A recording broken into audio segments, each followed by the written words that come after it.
Hello, ನಮಸ್ಕಾರಗಳು. ನನ್ನ ಹೆಸರು ಶ್ರೀನಿಧಿ ಉಮರ್ಜಿ. ನಾನು ಚಿಂಚವಾಡ್, ಪುಣೆದಿಂದ ಬಂದಿದ್ದೇನೆ. ಇವತ್ತು ನಾನು ಪುರಂದರ ದಾಸರ ಕೃತಿಯನ್ನು ಪ್ರಸ್ತುತಪಡಿಸ್ತೀನಿ.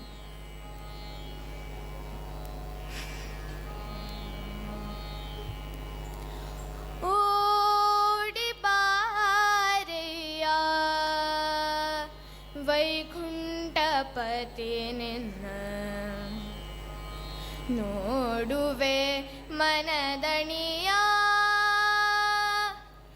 ಓಡಿ ಬಾರಿಯ ಓಡಿ ಬಾರಿಯ ವೈಕುಂಠಪತಿ ನಿನ್ನ ನೋಡುವೆ ಮನದಣಿಯ.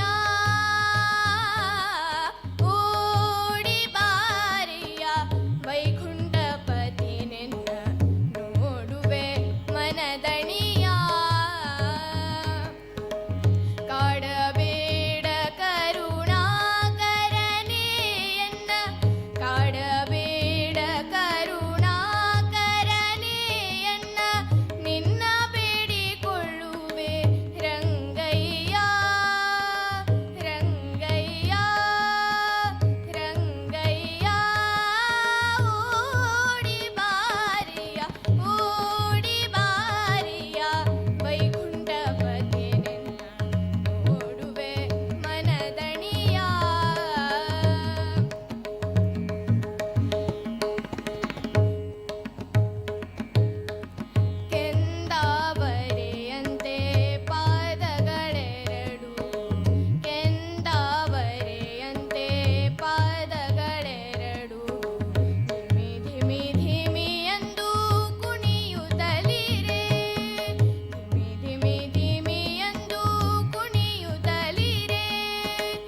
ಧನ್ಯವಾದಗಳು. ಹಾಯ್ ಶ್ರೀನಿಧಿ, ಹಾಯ್, ಅದ್ಭುತವಾಗಿ ಹಾಡಿದ್ಯಾ. Best performance. Thank you. ನಿಂದು ವಾಯ್ಸ್ ಥ್ರೋನು ಭಾಳ ಚಲೋ ಅದ. ಓಕೆ, ಆ್ಯಂಡ್ ಮೆಲೋಡಿಯಾಗಿ ಹಾಡಿದ್ಯಾ. ಇನ್ನೊಂದು ಸ್ವಲ್ಪ ಫೀಲ್ ಬರಲಿ. ಓಪನ್ ಜಾಸ್ತಿ ಅಂದರೆ ಎಲ್ಲ ಕಡೆ ಓಪನ್ ಆಗಿ ಹಾಡಬೇಡ, ಕೆಲವೊಂದು ಕಡೆ ಫಾಲ್ಸ್ ವಾಯ್ಸ್ ಬರಲಿ, ಅಲ್ಲಿ ಆ ಫೀಲ್ ಬರುತ್ತೆ ನಿನಗೆ. ಸರಿನಾ? All the best. Super. Thank you. Hello Srinidhi, hi. ಭಾಳ ಚಂದ ಹಾಡ್ದಿ ನೀನು. ನಿಂದು ವಾಯ್ಸ್ ಥ್ರೋ ಭಾಳ ಚಲೋ ಅದ, ಪ್ರೆಸೆಂಟೇಷನ್ ಚಲೋ ಅದ. ಒಂದು ನನಗೆ ಹೇಳೋದದ, ಸ್ವಲ್ಪ ಅನಂತರ ಸರ್ ಹೇಳ್ದಂಗೆ ಸ್ವಲ್ಪ ಭಾವ ಕಡೆ ಲಕ್ಷ ಕೊಡು. ಓಕೆ, ನೀ ಏನು ಹಾಡ್ನಾಗಿದೆ ಓಡಿ ಬಾರಯ್ಯ ವೈಕುಂಠಪತಿ, ಇದು ಭಾವ ಮಂದಿಗೂ ಕೊಡಬೇಕು. ನೀ ಹಾಡ್ಲಿಕ್ಕತ್ತಿಯಲ್ಲ, ನೀನು ಓಡಿ ಬಾರಯ್ಯ, ನೀ ದೇವ್ರು ಕರೀಲಿಕ್ಕತ್ತಿ. ಅದು ಈಗ ನೀನು ಭಾಳ ಸಣ್ಣಕ್ಕಿದ್ದಿದ್ದಿ, ಅವ್ರಿಗೆ ಡೆವಲಪ್ ಮಾಡಿಕೊಂಡು ಸ್ವಲ್ಪ ಸಾಫ್ಟ್ನೆಸ್ದಿಂದ ಸ್ವರ ತಾಲ ಬಿಲ್ಕುಲ್ ಪರ್ಫೆಕ್ಟ್ ಹಾಡ್ದಿ ನೀನು. ವಾಯ್ಸ್ ಥ್ರೂ ಭಾಳ ಚಲೋ ಅದ. Over all presentation excellent. All the best.